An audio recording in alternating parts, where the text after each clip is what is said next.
Welcome to Casting Nets. We are back after a long extended delay, and I'm here with Pastor Will Harley. And it's a Wednesday. It's a Wednesday. It's almost like this was an experience that we wanted to have so bad that we had to push it ahead a day. Except for the fact that I had some other things going on tomorrow, but so Wednesday's really a good day. Wednesday's a good day too. Yeah. So welcome to the show. We are glad that you're here joining us. And if you're listening to this on a Thursday, then everything's normal with the world, and you're perfectly fine. You can make comments because we'll see the comments when you make the comments, and we'll respond when we are available to respond. So that's kind of the neat thing about the chat box on the side there. You can make comments. We can see when you make that comment in the video and say, okay, this is something we can answer or respond to. The only disadvantage is that you can't have us react to it live. Oh, we will react. So probably it would be a good thing for us to just make this announcement in general, and that is we are starting kind of a new phase here in our podcast direction. And we are going to be doing a couple of segments here on looking at books. We kind of had started that a little bit our last show before you went on some vacation and did some traveling. But we're doing that again this week and probably going to do a couple more of these just because there's some good books out there that we want to kind of discuss and study. So that means that a lot of what we're going to be sharing is going to be our opinion on those books and kind of an opening up of those discussions. So that being the case, recognize it's just two pastors. We're having a start of a conversation where we're kind of just letting our minds wander on some of these topics. If it is something that is said that offends you, by all means, don't take it personally. Please let us know if we have so that we can apologize, ask for your forgiveness. Our goal is to stick to the Lutheran confessions. Our goal is to stick to the scriptures. But sometimes in our discussion, we might say something that maybe wasn't entirely well thought out. So contact us. Yeah, talk to us. Sorry, this is the beginning of the conversation. Yeah. We're letting you in on a conversation between two pastors as we're just talking and wrestling with something with the scriptures and with the confessions, and also as we're wrestling with the subject. Yeah, and some of these books that we're probably going to be reading, not all of them, but some of them we don't even agree with. so just be prepared for we're going to try to take the best possible look at them and we're not an expert. We're not in it. Some of the books we're going to be more familiar with and say, yep, we've done these things. But in this case, there are going to be some where we're like, I'm not an expert in this field of study. I can't be the person to say definitively on X, Y, and Z. Again, contact us through castingnetspod@gmail.com. You can come and see us in person. I am at St. John's in Maribel.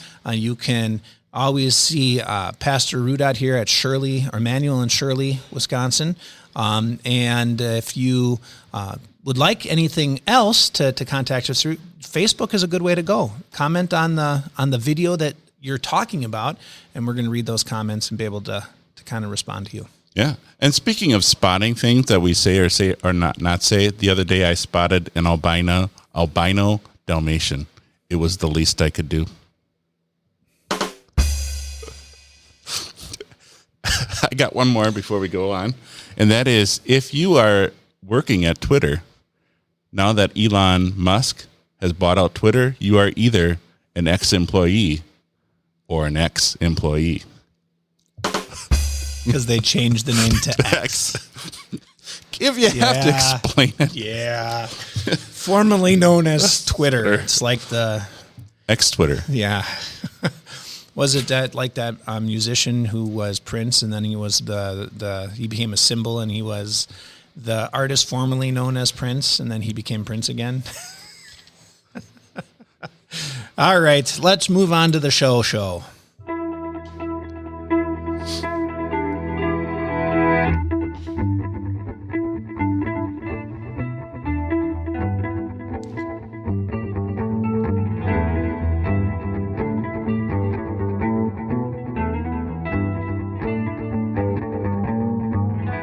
So this book that you had us read is kind of your brainchild in saying, hey, let's take a a flying leap into a subject that neither of us are remotely qualified to really be talking about. Yeah, why? That's a polite way of saying, Dave, why did you pick this book? Why did you afflict me with this torment that I have to read this book? I did not read it, by the way. I had it fed into my ears through someone else's reading, which was equally as tormenting. The book is by Michael Pollan, Pollan, and it's How to Change Your Mind, What the New Science of Psychedelics Teaches Us About Consciousness, Dying, Addiction, Depression, and Transcendence. So that's a mouthful for a title. Why did I pick Michael Pollan's book? Just because the concept of mushrooms, of psilocybins, of LSD, ecstasy, those kinds of things is a hot topic among the male influencers of our day. Joe Rogan, big on these things. Who else is big on these things? Comedians such as Chris Rock, Bill Burr. They are big proponents of you should take mushrooms. Like this is a good thing for them. That this was an eye-opening, that they appreciated the ego death that happened when they were participating in mushrooms. Even Green Bay's own Aaron Rodgers, while he was a player here, he went down to South America where it's legal. He took some stuff called ayahuasca, Ayahuasca. Took some stuff down there because he was at the time reported he was struggling with his family or trying to wrestle with that, with grief. And that supposedly helped him.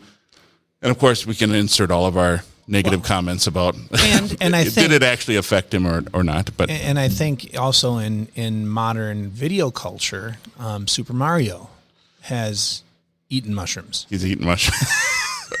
Which, by the way, all the if you see any art, that's all common. What do you call that? The common use. I didn't borrow anything from Nintendo. If Nintendo went after us, all they would get is coffee, because that's all we have, and a Lake Michigan Straight. I would splash that on their faces as well. But this book particularly was mentioned by another comedian, Jason Sudeikis, who is the executive producer, star of a TV show on Apple TV called Ted Lasso.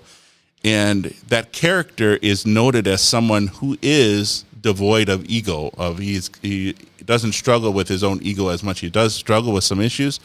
So in an interview, they were asking, this character, Ted Lasso, is not your typical coach because he's always there for everybody else. He's not selfish or looking for glory for himself, but glory for his team. Why did you develop this kind of character? And he said that he read this book by Michael Pollan about psychedelics and the changing of the mind of getting rid of your ego, or ego death is another term for that. So that piqued my interest. I'm like, well, if I'm not actually going to engage in these substances because of the fourth commandment issue, and of course I'm a poor pastor, so I'm not going to travel down to South America to try these things. But if there's a guy who wrote about it, then maybe I can read about what is it exactly happens when somebody partakes in these drugs. What are the issues that are I need to consider as a pastor, as people, as men in my congregation are going to be saying this was a good thing or a bad thing, or Pastor, what do you say about mushrooms and those kinds of things? It does seem like it's an issue that's coming, and I want to try to get ahead of it a little bit and just study more about the issues and the ethics of taking mushrooms. I think that's not a bad idea, because when I was growing up and I was starting to get myself into ministry and think about ministry, I never thought I was going to have the conversations that we're having today. The conversations of legalized marijuana in certain states, the conversations on same-sex marriages, how far down the rabbit hole we have gotten, just in what we consider to be okay and not okay in our society. So being a little bit aware of some of the conversations that are going to be happening, and kind of working our way down this rabbit hole to say, I get the premise, I get what they're trying to combat, and then being able to say, I don't either agree or disagree on how they're going about it. And I think the focus, and you've said it a couple times, is this idea of an ego death or removing the ego. And for those of you who are listening and you're like, maybe I've heard that before, what is an ego? An ego is just that the inner self. That is the self that kind of drives all of your passions, your ideas, your thoughts, your desires. It's the self it's the part of you that you try to preserve as much as possible in everything that you do. How do things involve me? That's your ego talking.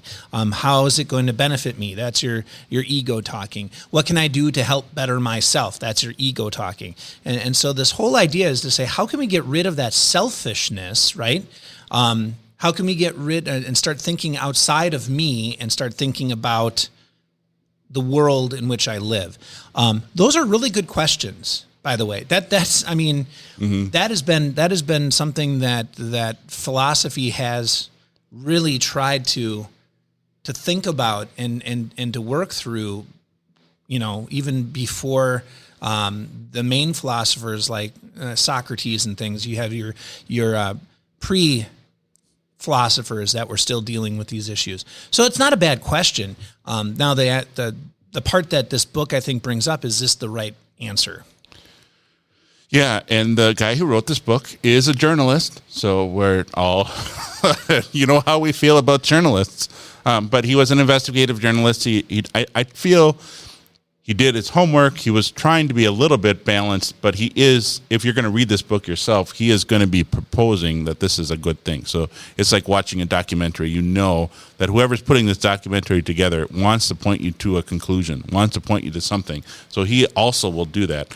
What I found benefit in the book was just the history of the psychedelic use in the medical community. He did talk about, in the 50s and 60s, then all of a sudden culturally we had this backlash against it.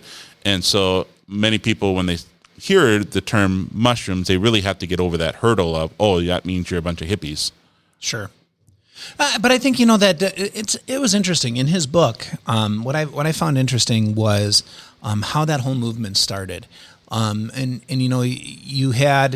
think you had some people who legitimately wanted to pursue a science, and they wanted to pursue what's going on in the brain. Why are these causing these certain things? Even finding out what LSD was taking these mushrooms, right? And they were breaking them down component wise to see what these components would do.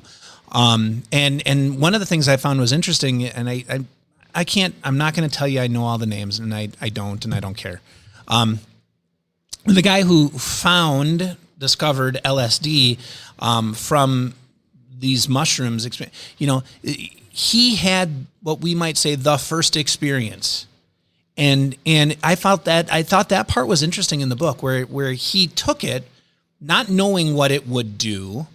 It was truly a science experiment. He had given it to animals. He had tested it on rats. He couldn't really test it. He took it himself. And he had probably what we would say would be the most pure of those experiences, and also the most pure of the fallout from those experiences. To which, when you read the book, you find out the experience of kind of going so deep into yourself that you're now connected to everything else, but yet the fallout was panic, and the fallout was kind of a schizophrenic.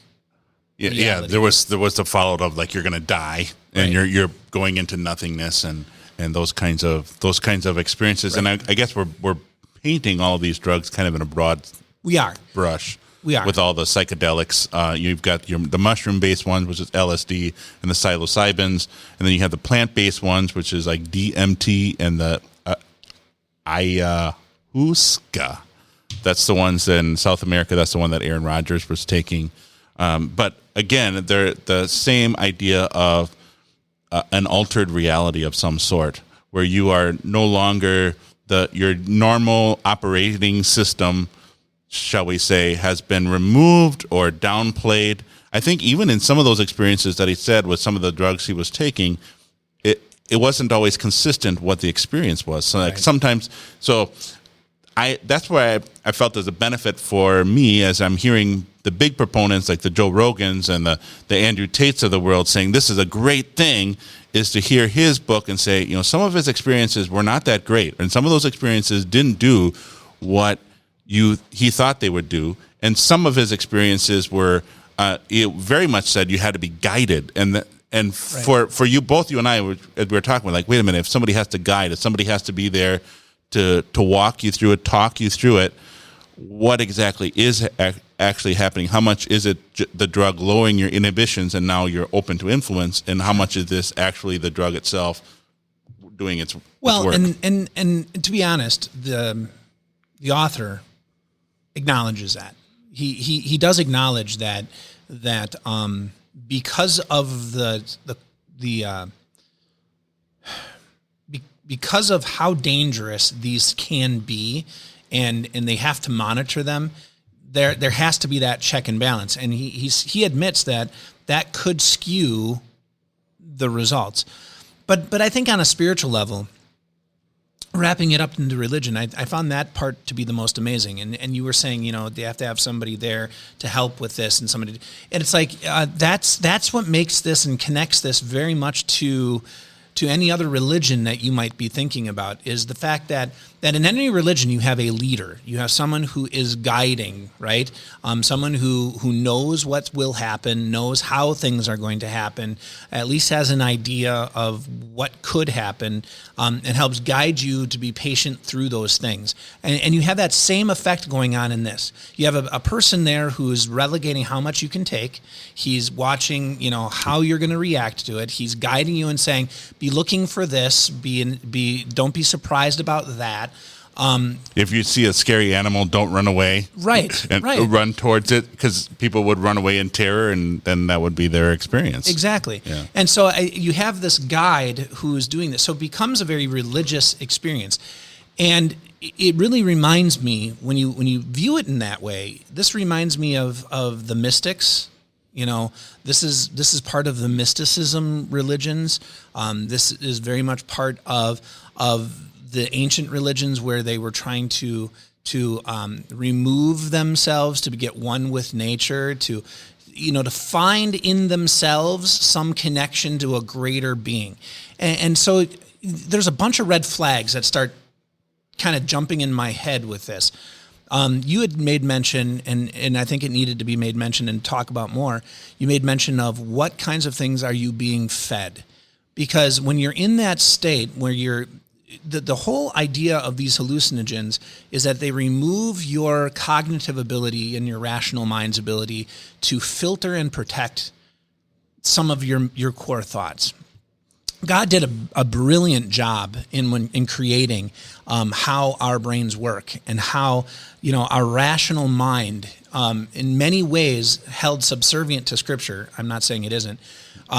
Is the defense against malicious thought and a defense against wrong thought, because it's supposed to say that doesn't make sense. And then when you strip that away, what is left is your subconscious. And your subconscious is a playground to which you don't want to live. You do not want to live in your subconscious. I mean, you're talking about living in an area of where your dreams are. And anybody's had the dreams of falling down a forever hole. I mean, that freaks you out. And some people have had dreams of whatever, walking through fields of daisies. Who knows? But that's your subconscious doing all of these things. Right. My wife's subconscious, thought that I sold our parsonage, and then now she woke up angry with me. Like, why would I ever do such a thing? Right. It doesn't make any sense. It's outside of the realm of reason. And I just wanted to bring up, in Michael Pollan in the book, he did talk about how there are areas of your brain that are not connected, and this drug, the DMT or the various psychedelics, will connect parts of your brain that aren't normally connected. So you would feel music, or is it feel music, or you could see music, or something. Like somebody puts music in your ears and you're seeing it rather than hearing it. Right. And again, I like your point of God gave us a mind to filter the world that He has given us. Yeah, it gets in our own way a lot. Well, that's the sinful nature. Yeah, sinful nature. Yeah. Right. But it doesn't mean that the rational mind is somehow not as. And I think this is where I'm putting words in your mouth, but this is where I feel like you're going. Where in the book the author was saying we are somehow inhibited. Like this is moving. And he's an evolutionist. So this is moving us to the next level where we are actually perceiving the world as it should be perceived rather than how God designed us to perceive it. Well, and there's dangers in that. I mean, there's dangers in seeking what we desire to perceive as opposed to what is. There's the dangers of the thrill seeker, right, that goes out there and always has to have the next thrill because it makes them feel something because the mundane is not good. I see one of the pitfalls of this being that, you're striving for this experience that will never be replicated again. It will never come back again. And so you're going to live your entire life with this idea of, I can't get back there and I need to get back there. But that will never happen because now you've been preloaded with different things because this is what it is. It's your brain, personal opinion. It's your brain working through and processing all these things the way the brain does, all in the background because God made an incredible machine in this regard. But it processes all of these things without any guidance. And when it's processing without any guidance, it in the sinful world, because we are sinners at our core, it's going to go crazy. It will go literally crazy. And you will have and think and feel and do and be susceptible to all sorts of things that God has never intended for that to happen. Now, there's a couple of verses you can scour the scriptures and please put in the notes, put it content, whatever you got to do. If you find any parts of scripture that directly correlate with drug abuse, I have not been able to find it, but there are verses that I think give us some highlight. One of them is from Galatians chapter 5, and I'm kind of looking at verse 22. It's Paul's talking about the differences between this two spirits, the sinful nature and what it loves, and it says, here's the fruit of the sinful nature, and he gives us a nice long list. And one of the things on the top of that list, and that's in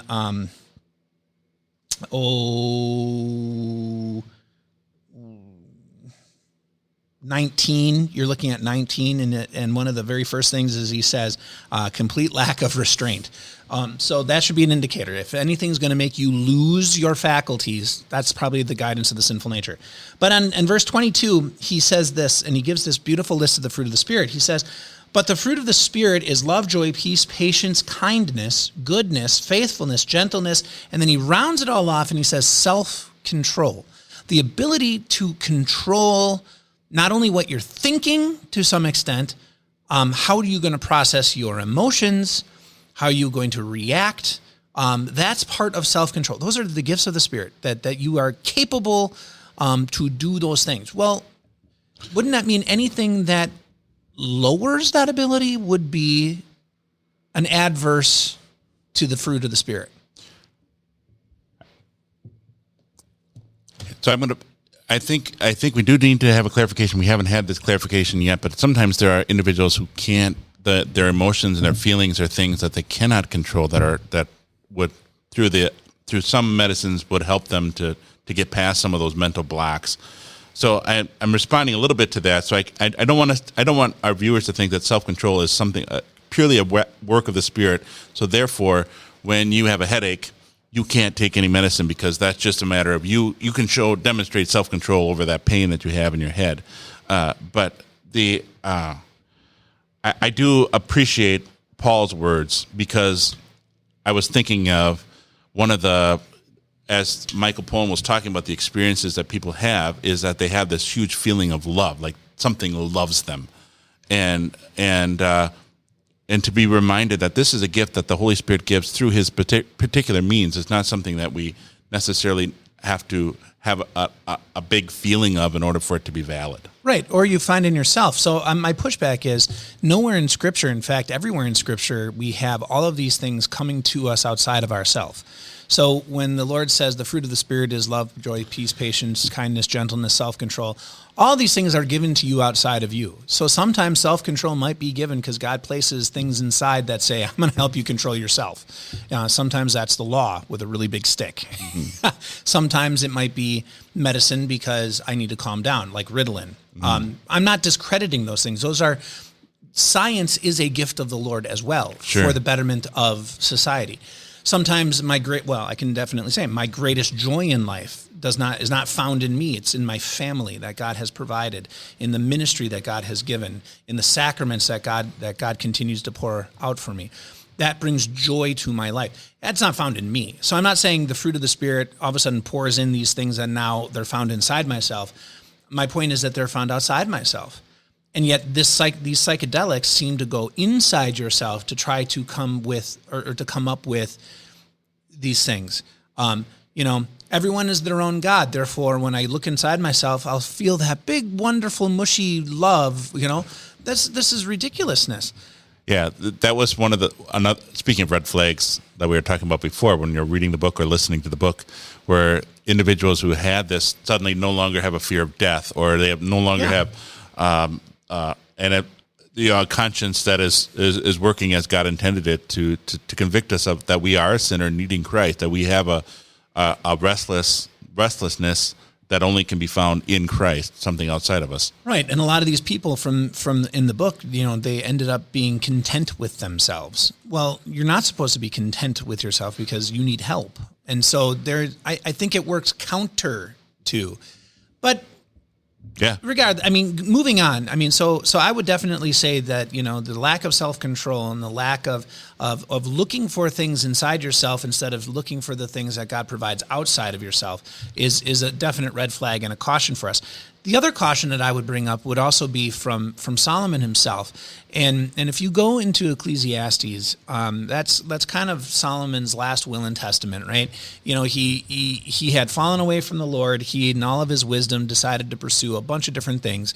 Chapter 2 of Ecclesiastes, he talks a little bit about his diving into madness. He talks, about diving into finding these things out. And I'm not going to read a bunch of it, but I'm going to read first 3 verses. And then I want to jump to his ultimate comment in verse 11, which kind of round it all out. He says, I thought in my heart, so he's looking inside. I thought in my heart, go ahead, test yourself with pleasure to see what is good, but that too is vapor. About laughter, so he's continuing. He thought to himself, maybe laughter. I said, madness. About pleasure, what good is it? And then he says in verse 3, as my heart kept guiding me with wisdom. So this is not the wisdom of the Lord. This is the wisdom of self. This is that ego getting in the way, right? We could say that. As it kept guiding me, I put it to work, researching how to relax my body with wine and how to grasp why people do stupid things. Okay, so he's saying, I'm doing what everyone else is. I'm finding ways to put myself into those moments, right, of clarity. Verse 11, he wraps it all up. He says, it was all vapor. It didn't mean anything. I kind of get that feeling from the book. There was no lifelong lesson. It was, my life will never be the same because I can't get back there. It was, I remember the interviews where he had talked with people and they're like, we had that experience and nothing else will compare to that experience. That's not how God intends us to live our life.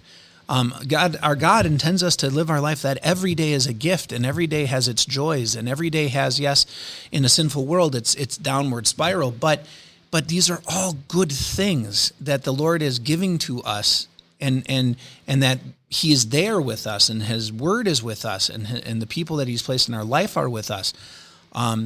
If we have that one moment where we say, well, this was it, how sad that we can't find joy in anything else. I found that another red flag as I was going through the material. It was interesting, and I think, when I had heard in my limited experience with, the male influencers of our world talking about it, they would all often talk about it as if, you have one experience like this, and then you're reset for the rest of your life. So that's so much different than, and then of course the accusation of our big pharma says, well, you can't take these things because if you take it once, then you're set for the rest of your life. That was the interesting thing that I learned as they talked about depression, as they talked about addiction. They did talk about that these individuals had to have that experience more than once, and it wasn't like they needed it as often as, say, the other drugs that, like, we have to take. If you take an SSRI, you have to take it every day. So big pharma gets your money every day. So I could see the line of the big pharma saying, well, if you don't need to take it every day, but only once every couple of months, we'd rather feed you the thing that we can charge you every day. I understand that, but it also steered me away from the lie that you take this once and it resets your brain, like it's a big reboot of your brain. I think it is yes, it's changing your perceptions of reality. It is looking for things that may not be found within, and if it's found within, it may be a lie. For example, a God who said, or no fear of death for someone who is a Buddhist who doesn't have Christ. So that's a lie, because there should be a fear of, you have a God up there that natural knowledge of God. You have a God who is upset with you, and you can only find rest through Christ and His forgiveness and all of that thing. I'll be honest. I felt the people who had the extreme terror when they pulled back the curtain, and I'm like, that's probably more accurate. They pulled back the curtain, and they were terrified because they saw a God who is against the sinner.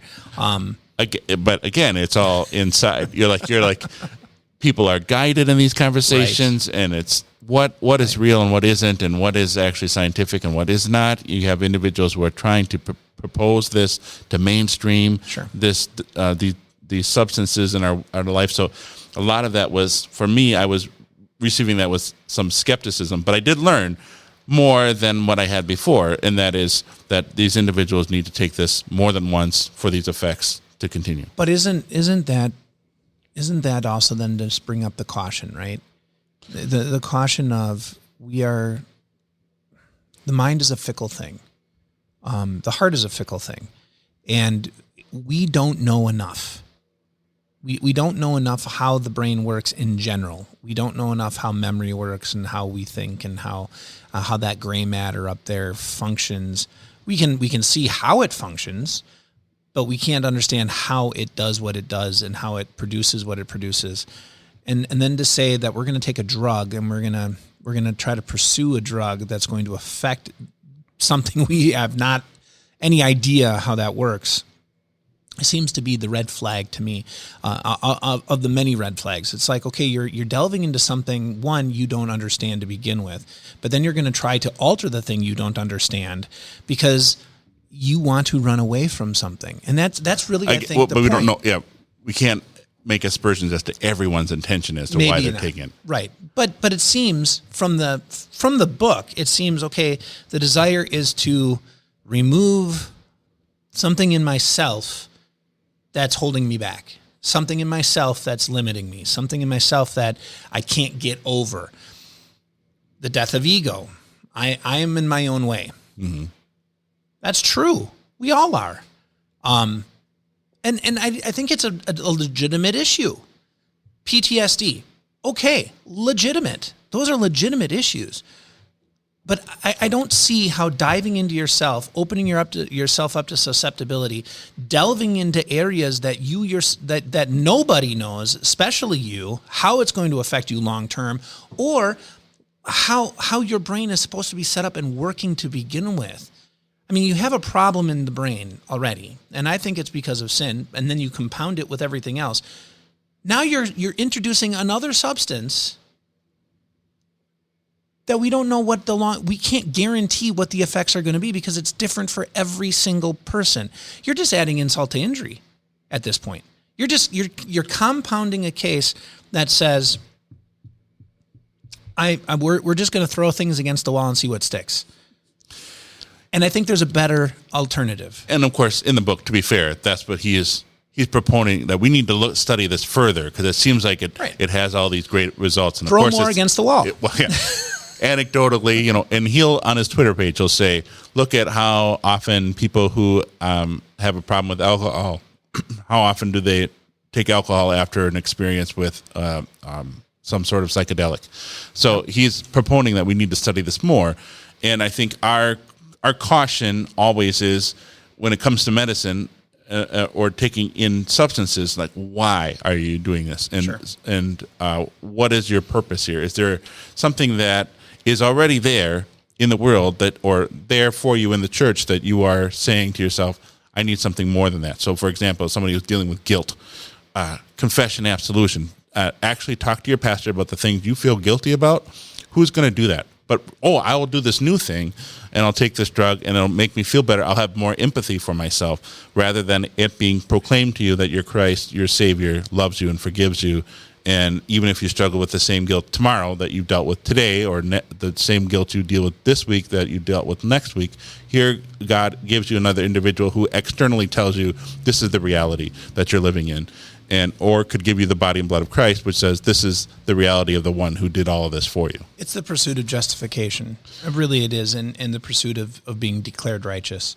You have this throughout the world, in every religion, in every culture. You have this desire to have somebody tell you that you're okay. Somebody to pronounce over you that the world isn't against you and that you're going to be fine. This is just another one of those ways, and instead of looking at it from someone saying it to you outside, you're saying, my opinion is the only opinion that matters, so I have to come to terms with it. So this is the way I'm going to do it. It is an age-old issue to solve, an issue that will never go away on this side of heaven. And I agree with you. And I'm not disagreeing with you on the problem. But I think there's a reason that every I want to use the word institutional, but a mainstream religion, and it doesn't matter if it's Christianity, whatever, looks at these things and says, this is not the way it goes. This is not the way to go. All of them do. I mean, you can go to the Muslim faith, you can go to the Mormons, you can go to even Buddhists, and Buddhists are probably the one most closely associated with this type of transcendental type of stuff. But they would say, meditate, and they would say, cut out all of that stuff, purify yourself, and sit and get in touch with your inner being. Don't add more things to yourself to cause this and force you to have this. So my thought is, these things have been around. Like you said, these are plants. We're not the first person to ever come across a mushroom and say, I wonder. We're not. We're not. It's just that we're dealing with a society or elements in that society who's trying to normalize it. Right. That's where we're heading into. But why? And it comes back down to, I think, we are running from ourselves. We are like every other society in every other place. We want someone to pronounce righteousness over us. We want someone to pronounce that we are okay. We want to feel okay. And I think this is another pursuit of that. And so it's an age-old issue and an age-old problem. But the information provided, I don't think has given me any indication that this is a healthy way to do it. And that is a huge barrier to jump over, because even if you legalize it, even when they legalized marijuana, right? There wasn't really a science that legal. It was we can tax it. Like, they're going to do it anyway, so we can tax it. How do you test this? Yeah, and again, we went through COVID, so we like science. But scientists, that's all I have to say. We like science. Scientists, we know that can be, who's paying for the science, who's paying for the studies. Right. What are they truly scientific studies, or are they just trying to prove what they already want to conclude? Those kinds of things. I do think. And I don't think it helps the case when some of the major scientists of these things are in the backwoods. Sorry. Right. This guy's an evolutionist, so he's not going to say that the way that our mind is constructed is comes from a divine being. Right. And so he'll throw words around like spirituality and which he does mention in the book, and the male influencers, they'll talk about this as a spiritual experience. And again, it's always something, they're searching for something outside of themselves or not necessarily outside of themselves, but outside of what is there. So they're looking for the drug, they're taking the drug inside. So somehow the altered perceptions are going to give them what they're looking for, which is a feeling of love, a feeling of forgiveness, some empathy for their situation, helping them to get out of their own way in some way. Yeah. And so for an individual, as a pastor, if my people are listening to this, hopefully they're listening to this, as they're looking at these things, that's really the ethical question that you have to ask yourself, because it is a deception, a lie, that you're just saying, well, I'm just doing this because of a medicinal use. You have to ask yourself, perhaps there's some spiritual reason why. And I can't say everybody who takes this is the reason why they're doing it. I can, as a pastor, say the people that are doing this, it seems like they're just like everybody else that has gone before them, looking for justification, like you were saying, justification from something external outside of themselves, whether it's a pill or whether it's an individual that tells them that they're okay, when that only the truth and the true reality can only come through Christ and His Word. Well, and I like where you're going with that, because a lot of that in the book also mentioned that they viewed it sacramentally, which, people outside of Christianity do understand what a sacrament is, that it is a gift given, something bestowed outside of us to us for our benefit. And I think that is I guess I would pose this thought. The Lord, in giving His gifts and giving His word and giving His sacraments, expect nothing of us. We don't have to have a certain mindset. We don't have to have our heart in a certain place. We don't have to do X, Y, and Z, and then we receive, what the Lord gives, He gives because He's a giver of good things.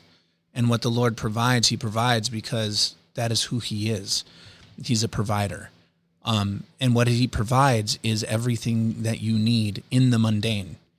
I don't have to go and look outside of what He has given to find what He has given. He gives it. It's there. Whether you feel it or not, right. It's there. It's there. That's the beauty of the promise. That's the beauty of hearing the words of one who has created all things speaking into your life as a creation. There are going to be things I don't understand, and there are going to be things that I never will comprehend, and I maybe never will be blessed like John to have the heavens open up and for me to see prophecy like he saw it play out in the book of Revelation. I may not be like Moses and stand before the Lord to see His back on Mount Sinai, but I get to see my Lord in the everyday, as He promises to me, here I am in bread and wine, here I am in the water, as I link you with myself, here I am walking with you, I'm taking your burdens, here are my words for you, I'm speaking to you if but only you have the ears to listen, and I will provide those for you too, because I am the Creator, and I can see what He creates as He speaks, and I hear His words. I can see His influence in the everyday life, in the joys that come outside of myself. I look at that and I say, okay, there's nothing attached. There's no medicine I have to take, right? There's no state of mind I have to be in order to have that reality of love and forgiveness. Yeah. Yeah. I mean, what are we searching for? I mean, I had said this to you before in the beginning of the show, and I'll bring it up. One of the greatest joys of my life was when I got married. It was a great joy. I loved it. It was amazing that a woman actually would want to marry me. I know. It amazes everybody when I tell them the story. God forbid anything would happen to my wife, right? God forbid anything would happen to my wife. If I got married again, it wouldn't be the same. I'm not saying it wouldn't be joyful, but it wouldn't be the same, because that was a one-time amazing thing. Yeah. And that's just how it is. I view this kind of in that way. If you're running after this stuff, because you got to have that experience, you got to have that thing. It's never going to be the same. The second time you take it, the third time you take it, and eventually you're going to keep trying to reproduce that same thing. And then the question is, how much of it is you trying to influence yourself? And I don't know if you can answer that question. Yeah, I don't know if we can answer why people do it, because sometimes people will just like the experience, and it's not about the experiencing the same thing, but just how it made them feel. They felt loved, which over time, well, they don't feel that way anymore, but they just know that as they took this, they felt love, or their guilt was away. So then over time, they remember that. So even though the experience is different, the end result is the same. As closing thoughts, I think this is really a good illustration that the mind or the heart, our ego is an excellent thing, but a terrible master. You know, God has given us this wonderful thing to help filter the world, but then also experience the world, experience the joys of this world as He's created them. But it is also a terrible master when we put it in charge, when we're saying, well, I'm going to determine what my experience in this world is going to look like and feel like. And so this podcast is really a beginning of the conversation, because we didn't really talk about the medicinal things, because that's really kind of out of the wheelhouse of this book. Because this book really is just talking about, this book is really just talking about the average everyday person with their everyday problems. Yeah, addiction's in there. Yeah, depression is in there. But his main audience that he's writing to and your main influencers that I mentioned too, where it isn't necessarily that they are have some huge psychotic issues, schizophrenia or anything like that, but they are dealing with their own self. And God has given us a solution for dealing with your own self, and that is going to God in His Word, and also, His Word proclaiming something to you. Yeah, you're a sinner, but His Word also proclaiming to you, yeah, you're forgiven and you are loved, and this is your reality, and through your mind and through the faculties that you process this information that's been given to you externally. For some, sometimes there's an emotional response, sometimes not. But the truth of the matter is that's your reality, is what God has proclaimed, not what you feel. Sure. That's the ultimate authority. And I would resonate with everything you said, that the Lord doesn't deal in feelings. He deals in absolutes. He deals in speaking what isn't into creation. And that is I can't wrap my head around that. Yeah, and it creates emotions, but it doesn't necessarily create the same emotion every time, or the same emotion in every person, or the same amount of emotion in every person. Yeah. Right. And so I would say this: if you are interested in reading the book yourself, go for it. I don't think that you would I don't think it would be a disservice to you to pick up the book and read it.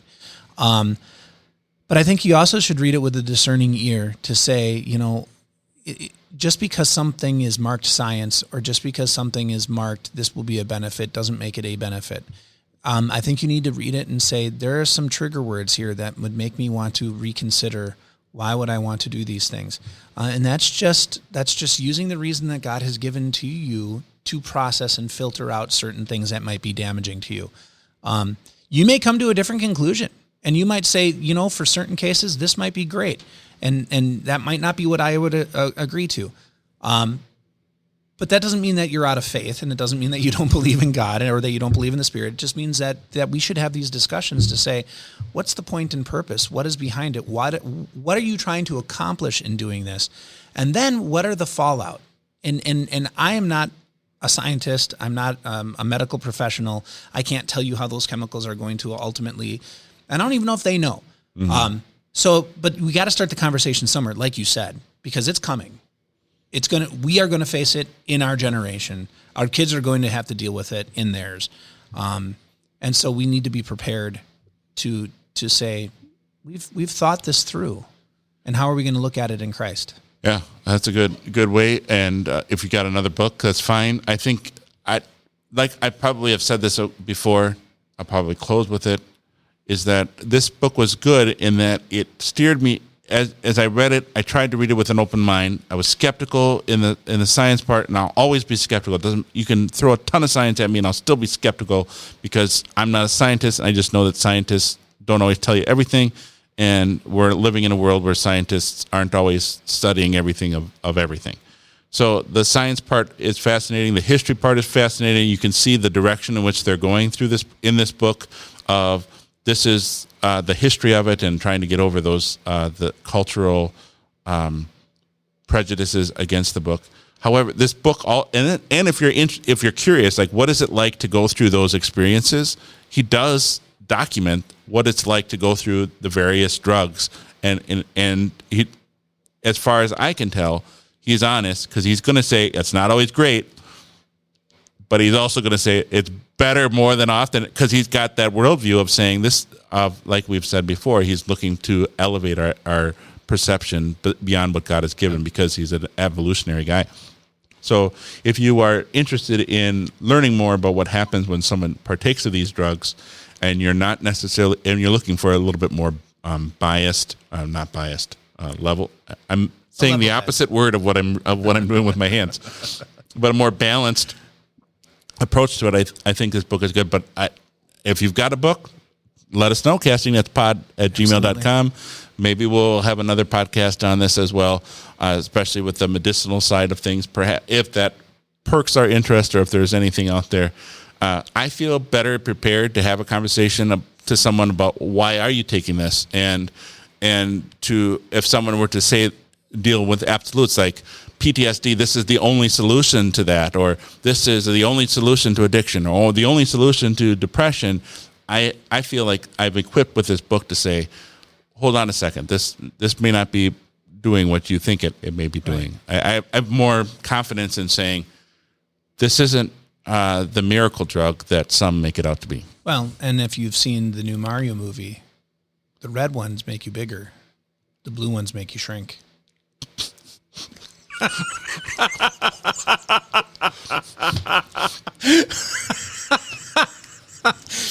should watch the new Mario movie.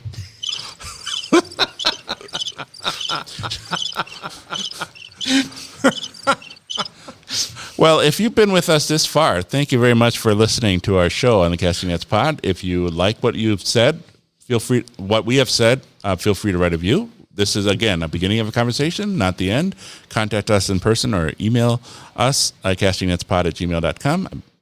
And also look forward to the next one. We'll be talking about another book and what is the book that we're reading next week? Any Given Sunday. Any Given Sunday. So we are talking about the external experiences that people have, and what does that mean for us emotionally too, or just what does it mean for us? It's going to be it's really taking a look at what is given to every person when they come in to a church on any given Sunday, and taking a look at how that is guiding and influencing and interacting with us. So it should be a fun time, sort of leading off of that same topic of self. Yep. Yeah. Awesome. So until then, real life, living faith here at Casting Nets Pod. Thank you very much for joining us.